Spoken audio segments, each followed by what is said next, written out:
ufite YouTube channel ariko ntiri kuboneka mu bushakashatsi, ibitekerezo biba bikeya, noneho uri mu kibazo gikomeye cyitwa visibility problem. Ariko ntugire ubwoba, muri iyi video tugiye kugufasha gukemura iki kibazo burundu. Niba ushaka ko YouTube izamura video zawe, reba iyi video neza ugeze ku musozo, uraza kungukiramo byinshi cyane. Niba YouTube yawe itari mu bushakashatsi, niba abantu batari kuyibona, niba utari kwishaka ngo uyibone, abantu bayishaka ngo ntibayibone, iyi video rero ni iyawe kugira ngo uze gukurikira. Twihuse rero turatangira kuri part 1, icyo bita menya icyo visibility problem ari cyo.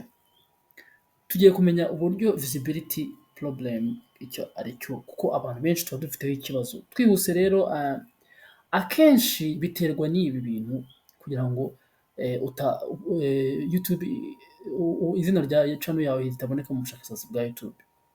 Kudakoresha ama keywords akwiriye. Ikintu cya mbere ni ukudakoresha ama keywords akwiriye.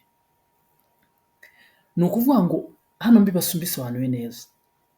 YouTube yawe niba ugiye ushyizeho title iyo wenda ya video ugiye gushyiraho, iyo video yawe ugomba gushaka uburyo amagambo abantu bakoresha basearching kuri YouTube. Ibi mpora mbivuga ku ma video yanjye, abariya video zanjye mwe murabizi. Ni ukuvuga ngo niba wanditse ngo uko nabona aba subscribers 1000 mu cyumweru, ni ukuvuga ngo ibyo bintu ni ibintu abantu bashakisha. Rero irinde ikintu cyo kudakoresha keywords zijyanye na topic na niche yawe cyangwa topic yawe ukoresha cyangwa title yawe. Icya kabiri, thumbnail itarimo gutuma abantu bakanda. Ni ukuvuga ngo hari thumbnail ukora umuntu akareba iyi ni thumbnail koko.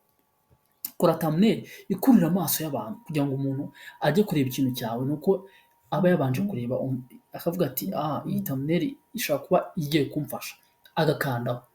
Icyo gihe rero bizagufasha kuba wakwirinda ikibazo cya visibility problem cyo kuri channel yawe bagenzi. Sibyo nshuti zanjye, dukore bino bintu. Icya gatatu, title idashishikaje. Ni ukuvuga ngo hari igihe ukora title ugasanga title yawe ntihamagarira abantu. Kora title ituma umuntu wese agira curiosity cyangwa amatsiko yo kuba yareba video yawe, avuga ngo iyi title ni ibiki byamfasha mu bushakashatsi wenda bw'ibiki n'iki, n'iki cyamfasha kubona aba subscribers, n'iki cyamfasha kubona views, n'iki cyamfasha kubona amasaha 2000. Kora title ituma umuntu wese ahita aba interesse yo kuba yaza kuri channel yawe. Ikindi rero cya kane kiravuga ngo audience retention iri hasi cyane. Kuvuga ngo audience yawe, hitamo niche ifite audience nini.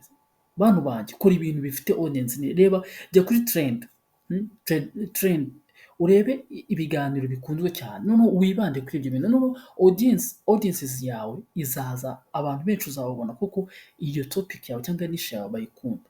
Icya gatanu cyo cyanyuma, algorithm itarabona impamvu yo kukwerekana abantu. Ni ukuvuga ngo kukwereka video, impamvu algorithm idashobora kwerekana video zawe, nta kintu rwose bizaba bimaze. Kuvuga ngo iki gihe nta uzagira ikibazo cya visibility problem. Algorithm igomba kwerekana video zawe, igomba kumenya ibyo ukora. Ibyo rero ni ibintu tumaze kora kuri part 1 cyo bita kumenya icyo visibility problem icyo ari cyo. Turaje rero, ni ukuvuga ngo turi kwihuta, tugeze, ni ukuvuga ngo ibyo maze kubabwira murabyumvishije. Ibyo bintu tubyirinde. Nubyirinda rwose algorithm izakuzamura, video zawe izazizamura. Ariko nubikora nabi, icyo gihe rwose video zawe zose zizamanuka hasi rwose. Uzajya ushyiraho video ubone zirimo ziramanuka, ubone mbese ibintu byawe biri hasi, nta muntu ubireba. Ubwo rero icyo nakwifuriza rwose, komeza gukora ikintu kigaragara ku buryo umuntu wese azajya avuga ati wow, ibi bintu ndabikunze cyane. Tugeze rero kuri part 2. Part 2 fata ibi bintu 5 ubihindure ubu. Ni ukuvuga ngo inama ngiye kugira, fata bino bintu 5 ubihindure ubu. Aho kugira ngo ejo bundi nutabikora uzajya kubona ubone ntuza zawe zirimo ziramanuka, views zawe cyangwa channel yawe irimo irajya hasi. Kora ibi bintu 5 neza. Icya mbere, hindura uko utekereza kuri thumbnail. hindura uko utekereza kuri thumbnail. Hano icyo navugaho, itegure nk'aho ari billboard yo mu muhanda cyangwa koresha amabara atandukanye. Ikindi, jya ukoresha isura niba bishoboka cyangwa emoji zisobanutse. Abantu bakunda kubona ikintu gifite gihamya. Niba ari isura yawe uyishyireho, niba ari emoji uyishyireho kugira ngo umuntu abone avuga ati iki kintu gifite agaciro koko, sibyo? Icya kabiri, title isaba umuntu gukora click. Title yawe igomba gutuma umuntu imukangurira gukandaho. Imukangurira gukanda, ni ukuvuga ngo imukangurire gukanda ku kintu abonye, sibyo? Bituma umuntu akanda ku kintu agiye kubona. Twabyumvikanyeho neza he? Noneho ikindi cya gatatu, koresha keywords mu buryo bwizewe. Keywords zawe ese zijyanye na titre yawe? Keywords zawe zijyanye na video yawe? Icyo gihe izo keywords wakoresheje zizagufasha kugira ute kuba visibility yawe, kuba abantu bazajya mu bushakashatsi bakabona YouTube yawe. Icya kane, ubaka audience retention. Tangira video yawe mu buryo buyifata. Ni ukuvuga ngo video yawe niba igenewe uzi audiences yawe, tangira video mbese abantu bayibone. Video yawe ari ikintu kigaragara buri wese azajya aza ashaka kureba. Tangira video yawe rero mu buryo bufatika. Video nziza, video ifite agaciro, video yigisha, kandi video ugendeye nk'uko nababwiye kuri audience yawe, kuba icyo abantu bakunda. Icyo gihe audience retention na YouTube irayikunda, naribabwiye muri video yashize mwarabibonye. Icya nyuma, gira consistency. Shyiraho video inshuro zihoraho.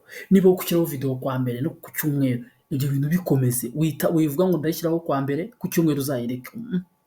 Niba waramenyereje YouTube ko uzajya ushyiraho video ya kwa mbere no ku cyumweru, bikore, kandi ubikore wishimye, ubikore neza. Icyo gihe bizagufasha kugira ute ko visibility yawe izagaragara, ko ubushakashatsi bwa YouTube yawe, bwa channel yawe, abantu bazajya bagushaka bakakubona. Ni ibintu rwose byumvikana, ndimo nagenda bagira inama. Tugeze rero kuri part 3. Part 3, banza ugenzure ibi mbere y'uko ushyira video hanze. Twagiye dore ibyo ugomba kugenzura rero. Twitonda aha ngaha, menya niba video yawe yujuje ibintu. Title ikurura umuntu, ubwo twabivuze. Title ikurura umuntu, title ituma umuntu wese ashaka kuba yareba video yawe. Icya kabiri, thumbnail irimo emotion trigger.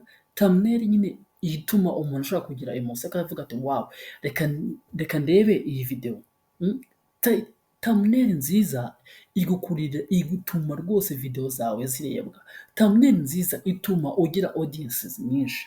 Thumbnail nziza ituma mu bushakashatsi bwawe bwa YouTube algorithm igushyira imbere. Icya gatatu, hook mu masegonda 15 ya mbere. No kuvuga ngo ibintu uvuga bivuge vuba mu masegonda 15 ya mbere, ku buryo umuntu najya muri video agitangira ahita amenya ngo iyi video ngiye kuyireba nyirangize. Harimo abatangira ngo rwose ndabakunda, subscribe. No, andika ngo niba nje gukora ikintu kijyanye na uko wabona abasubscribers 1000, nuko tangira video wihuse mu masegonda 15 umuntu ahita amenya icyo ushatse kuvuga. Wishaka kujya mu bintu byinshi ngo no. Abantu bari hano ni abantu basobanutse. Abantu bakunzi bacu ni abantu basobanutse. Ntabwo bakeneye kumva ibyo ushaka kubabwira. Bakeneye kumva ibyo bashaka kumenya. Icya kane, chapters cyangwa timestamps zisobanutse. Ni ukuvuga ngo chapitre zawe cyangwa ibintu bya by'ingenzi bigomba kuba bisobanutse, kandi ari ibintu bituma abantu bamenya bakagumaho, bakavuga ngo abantu ngo uyu muntu igihe cyose nzanzira azanyigisha ibintu n'ibi bigumisho. Icya gatandatu, keywords zakozweho ubushishozi. Nko keywords ugomba kuzishaka. Keywords ugomba kuzishaka. Uko bashaka keywords narabiberetse mu mavideo. Abatara video zanjye muzayamuciko narabiberetse. Niba ufite topic yawe cyangwa title yawe, yandike muri keywords OI, ushakemo izaguha amakeyword ugomba gushyira muri video zawe kugira ngo abantu mu bushakashatsi bwa YouTube bize. Icya nyuma, subtitle ziriho. Iyo bigushobokera wowe ko channel yawe ikwemerera, shyiraho subtitle. Kuko abakureba hari abatumva Ikinyarwanda, hari abatumva Icyongereza, hari abatumva Igifaransa. Icyo gihe nushyiraho subtitle bizagufasha kugira ngo channel yawe ibe visibility. Twihuse rero, ibyo bintu ni ibintu, kora liste y'ibintu wowe, ikora liste igushishikariye, liste nziza ku buryo uzajya umenya ngo ibintu nakoze ni ibi ngibi, abantu bakuri bashaka ibi ngibi, mbese ugendeho neza witonze nta guhubuka. Tugeze kuri part 4 ariyo ya nyuma, urugero nyarwo ukuntu byakemuye ikibazo. Ahantu rero ngiye kubasobanurira ibintu. Reka dufate urugero, kabaho urugero rwa channel imwe, urugero rwa channel imwe, urugero rwa channel imwe, wenda tuyite X, yari ifite videos 100 ariko nta views. Yakemuye visibility problem muri ubu buryo. Yongeye gukora thumbnail zose, yasubiyemo thumbnail zose. Iyo thumbnail zawe zitagira, usubiramo thumbnail zose. Yakoze retitle, aricyo bita gusubiramo title ya video zose. Kuko ngo ama video, niyo video zawe zitarebwa, kora retitle. Kora retitle. Ni ukuvuga ngo hari igihe wenda title yawe ibita itumvikana mu bushakashatsi, cyangwa hari igihe keywords zawe ziba zitumvikana. Nukora retitle abantu bazagaruka kuri channel yawe.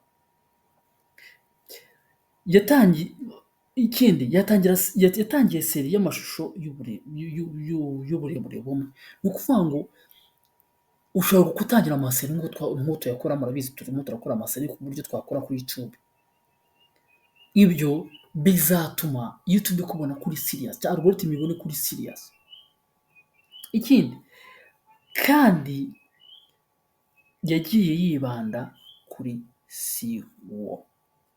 Yagiye yibanda kuri SEO. Ni ukuvuga ngo niba urimo urakora video zawe, editinga neza, subiramo title yawe neza. Niba video itari kurebwa, gisubiremo neza, ukore editing, uyeditinge neza, kuko abantu bashaka kubona kugusoma title yawe bakabona wenda mu bushakashatsi bwa YouTube na iyo title yawe nta kigenda. Niba rero ukoze title nk'uko tubibonye, urugero nabahaye rwa channel, icyo gihe ugasubiramo title yawe kuvuga ngo umutwe w'amagambo wa video yawe ukawusubiramo. Niba ubona channel video, ibi ndababwira aba YouTube creators batoya, nkanjye ndi mutoya. Ngewe ibyo nagiye nkoresha, nabonaga video yanjye iri kuri views 30 mu minsi 2, video z'iminsi 30, ariko nkavuga ati akose ibi ni ibiki, nkahindura title yanjye, nkasubira muri editing, nkahindura title yanjye, byamaye umusaruro. Niba mubona mu video yanjye nta views 30 ngira, nta views 10 ngira, kuko icyo kintu naragisobanuye, icyo narisobanukiwe. Guhindura title, guhindura thumbnail, nabona thumbnail itabaye correct, abantu CTR itagize CTR iri hejuru, nkavuga ngo ngiye kuyisubiramo. Yaramfashije rero, mwarabibonye sibyo? Ndimo ndazamuka gahoro, nta gucika intege. Ikindi nkareba SEO yanjye. SEO yanjye nayo ngomba kuyireba gute? Ngomba kumenya ngo ibyo abantu bashaka, amagambo abantu bashakisha kuri YouTube ni ayahe, nanjye nkayibandaho. Ibyo rero nawe nk'uko ugira inama kuri urugero nyarwo rw'ukuntu byakemuye ikibazo, koresha buno buryo. Koresha ubwo buryo nkubwiye. Icya mbere twakibonye, ongera usubiremo thumbnail zawe. Niba thumbnail yawe itagaragara, yisubiremo, uyikore neza ku buryo abantu bayikandaho. Icya kabiri, kora retitle ya video zawe. Icya gatatu, kora series, editinga video ku ma series ku buryo abantu bajya bareba urukurikirane rwa video, nk'uko muzi ko nabateguriye uko twakora kuri YouTube. Buri gatatu nzabagezaho video, kandi koresha amagambo mu bushakashatsi ku buryo abantu bose bayabona. Byari bya nyuma rero, rwose ndabashimira, muri abantu b'abagabo. None se urumva witeguye gukemura ikibazo cya visibility kuri channel yawe? ukoresheje ibi byose twaganiriyeho uyu munsi, maze utegereze impinduka mu minsi mike. Ntuzibagirwe gukora subscribe kuri TMD Empire TV kugira ngo ukomeze uhabwe amasomo akomeye nk'aya ya buri cyumweru. Andika muri comment visibility fixed niba wumva iyi video igufashije. Tuzasubira mu yindi video y'ubutaha rero, ndabakunda cyane, mugire ibihe byiza, bye bye.